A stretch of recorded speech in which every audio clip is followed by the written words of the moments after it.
साड़ी लेके जमुना नहावे गई।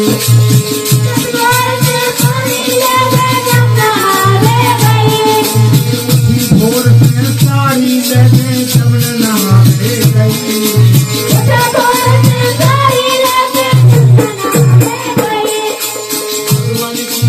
खबर सुनी छोड़ चुनैया गई।